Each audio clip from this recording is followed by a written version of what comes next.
Hi, this is Scotty with Scotty of All Trades. Today I'm going to show you 6 ways to brew coffee.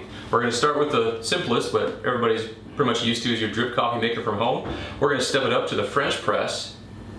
We're going to also show the percolator, which has been around for years and years. I'm going to show you the very first way it was made, throwing some coffee beans in a pot, which I call Cowboy coffee. And then there's 2 ways to get a single cup of coffee if you're just by yourself. We've got the Pourover right here, and then this is something that I kind of made up on my own when I was in a pinch at work. I call it stapler coffee. So when I'm using my drip coffee maker, the first 3 things you want to have are your coffee, a good quality, fresh coffee. You want a good quality water, obviously. I'm using some RO, reverse osmosis water that I have triple filtered in my tap. You want to have your grind size dialed in to where you can get a consistent grind size. I'm going to do a 2-cup batch, which is 2 8-ounce cups. That fits in my coffee tumbler in the morning, and so I've got it pretty much figured out for the ratio. But typically, your ratio that you want to stick with, that you read everywhere, is for every 6 ounces of water, they say 2 tablespoons of coffee. So I've got a tablespooner measure here, just stored inside here. You always want to store your coffee room temperature or in a cool environment, covered, not in the freezer. So I'll just set that over here, put my grinder cap on, and then usually about 15 seconds is a good time.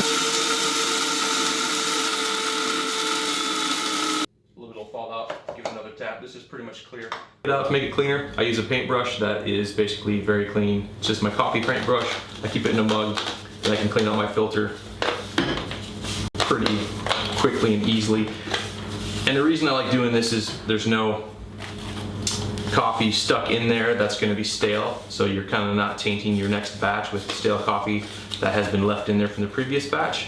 I just throw that back in there, put my lid on.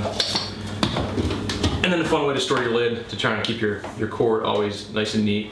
I'll wrap it nice and even, and then pull out a little bit, tuck it under, and then tighten it up. And then that way your cord is out of the way, not going to be dragging. You put it in the cupboard, and it's going to be nice out of the way. So now once you have your coffee ground, you put it inside the filter holder. You have it properly aligned, you can go ahead and add your water. It's best to do it right before you brew, as far as you're grinding your coffee. It's best to grind your coffee right before you brew, but if you're like anybody else who's going to work in the morning, you want to get that ready the night before. And hit start, it's going to go ahead and brew through, and you'll get your coffee in about 10 minutes or so. Okay, the next method for brewing coffee is the standard percolator. Been around for centuries. Basically, if I pull out the cup, I got some water already in there, measured, but what happens is you heat the water up, you create pressure that's going to force the water up through this tube. Just by the heat, the convection process, it's going to go ahead and spill over your coffee grounds in this little basket. There's holes all in here. That's going to allow the coffee to break through, or to that's going to allow the coffee to pour back through, and you have your coffee in a continuous cycle going through the beans. You do have boiling coffee, which that's one of the drawbacks, is the coffee gets to 212 degrees. Usually you want to be between 195 to 205 for your coffee temperature. That's usually what they say for optimum brewing temperature. So your coffee can get pretty hot, and then you're gonna, just the nature of percolating, you're gonna over extract your coffee. That time that the coffee and the water touch is gonna be extended, because it's a complete continuous cycle. So you can have coffee that's a little bit bitter, a little bit more over extracted, and might not be as smooth as like your French press or even just your normal filter, your drip coffee. But definitely a great option. This is what I take camping all the time. Okay, so to measure, my coffee maker has it says 7 cups here. It's not actually 7 8-ounce cups. It's actually about 32 ounces, as you can see here. So for 32 ounces, you're going to divide that by 6 to get your 2 tablespoons for every 6 ounces. It comes out to basically 10.6 tablespoons of coffee for this amount of 32 ounces of water. So I'm going to pour my water in first. I like to put this inside a cup when I do that. So to go accurately to the ratio, we'll go ahead and do our 10.6. So I'm going to try some ground coffee here from a local place and that way I'm getting a consistent grind size. So, okay, so we're gonna put that on our flame. We're gonna go ahead and put that on our flame, get that going on a low heat. So this has been percolating for basically 22 minutes, it's all done. It first started at 16 minutes, kind of getting going, and then about a minute later at 17 minutes, you can kind of see the color starting to change. So I think about 5 minutes of percolating is a good amount of time. You're constantly recirculating that water. So you can go ahead and take it off the heat. It's gonna be super hot, but you can see the color of the coffee. There's a little bit. Definitely wait for that to cool before you even try to drink it. But yeah, even the smell right away, I can smell it's a little bit more bitter. It's over extracted, but definitely a good cup of coffee. You should definitely, if you like adding cream to it. Okay, for the French press, basically you've got fresh coffee, fresh water, you've got your grind size consistent. A slightly larger ground works a little bit better. So I've got my coffee ground already ahead of time. Actually, you've got to get your coffee temperature up to between 195 205 for your temperature. With that being said, I'm gonna go ahead and ladle my coffee in there. That's about 10 right there. Yeah, we'll do 10. When I have my coffee to my French press, a little shake. Some people like to go ahead and pre-dilute this. Kind of temper your beans. They say you have to shock them, get them just a little bit wet. And people would go ahead and do that. First, you'd wait 30 seconds. Then after it kind of blooms, you're supposed to get all the carbon dioxide out, which is going to taint your coffee. But I'm going to go ahead and fill it up. Give it a little stir with my wooden spoon, incorporate everything. Put my lid on to keep everything nice and warm. You don't want to plunge it all the way down yet. And then I set my timer for 5 minutes. My French press is ready. It's been 5 minutes. Plunge it. It's best to hold the side as well. A little bit of friction, so it takes a little bit of pressure. You want to go slow. Oh yeah, and the smell of this is just really, really good. Compared to the Percolator coffee, it's just real robust, real earthy. You can smell, yeah, just a deep acidic coffee smell to it. There's no bitterness in the nose at all. Yeah, real bitter, full flavor, perfect temperature. Yeah, this is like my happy go-to place. This is my favorite if I have to choose one.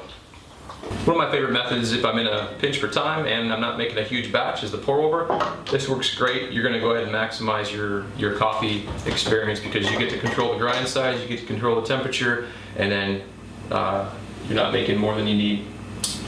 You got these little paper filters. It's a cone filter. This is a number 2.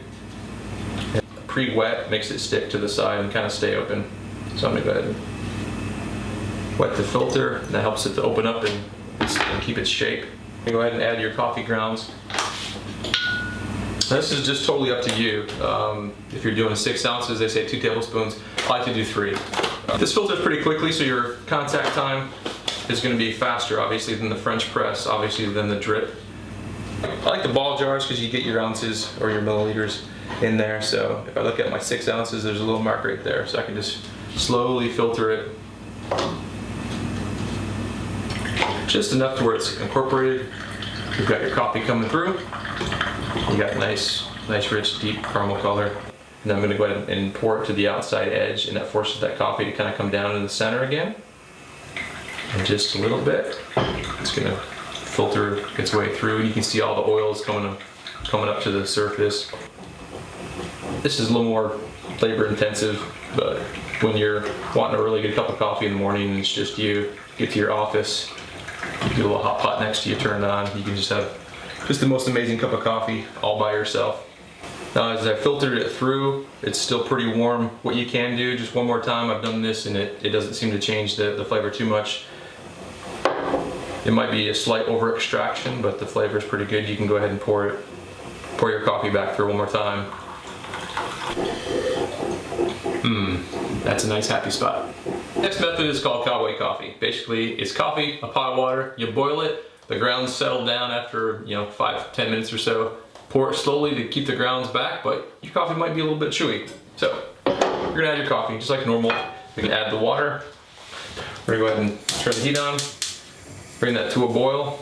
All right, so when your coffee has reached its boiling point for Cowboy coffee, go ahead and take it off the heat and then let it set for about 5 minutes or so. My coffee's already done that.